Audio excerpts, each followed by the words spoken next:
સુરત મહાનગરપાલિકા દ્વારા આઝાદીના 75મા વર્ષની ઉજવણી માટે અમૃત મહોત્સવની ઉજવણી શરૂ કરવામાં આવી છે, જે અંતર્ગત બ્રિજ નીચે 75 કલાક સુધી પેઇન્ટિંગ કરવાનું આયોજન કરાયું છે। એક તરફ પૂરનો ખતરા વચ્ચે પાલિકાના નેતાઓ બ્યુટિફિકેશન કરાવવા પહોંચ્યા છે।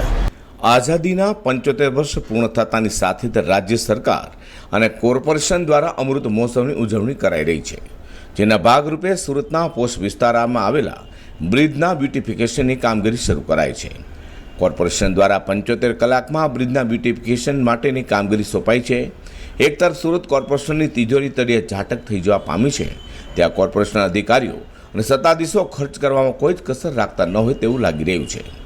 ચોમાસાની ધુવાધાર બેટિંગ ચાલુ છે, તેઓ બીજી તરફ બ્રિજને રંગરોગાન કરવાની અત્યારે કેમ જરૂરિયાત ઊભી થઈ છે તે પણ એક મોટું આશ્ચર્ય લોકો વ્યક્ત કરી રહ્યા છે।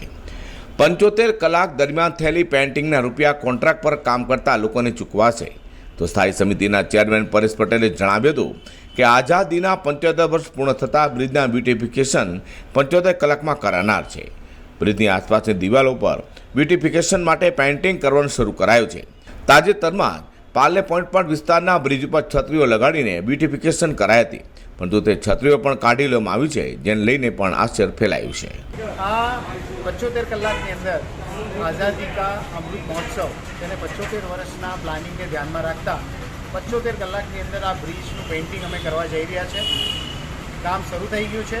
એક્ઝેક્ટ 75 કલાકની અંદર તમને આ બ્રિજ જે અત્યારે તમે જોવો છો, જે પોર્શન તમે અત્યારે મારી ઈચ્છા છે કે તમે એ પોર્શન બી રેકોર્ડ કરો, કે જેથી ત્યાર પછી તમને ખ્યાલ આવે કે 75 કલાકમાં અમે આની આખી સુરત બદલી નાખી છે।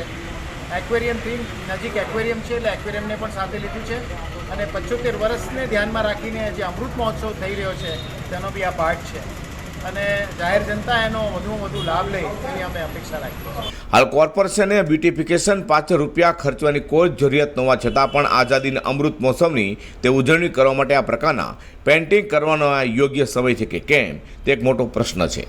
જે પેઇન્ટિંગ કરવાવાળા કોન્ટ્રાક્ટરો છે તે ભારતીય જનતા પાર્ટીના કોઈ નજીકના નેતાના સંપર્કવાળા વ્યક્તિઓ તો નથી।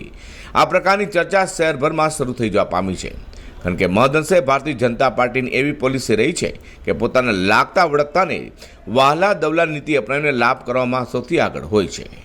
અઝર કુરેશી સાથે પ્રકાશવાળા।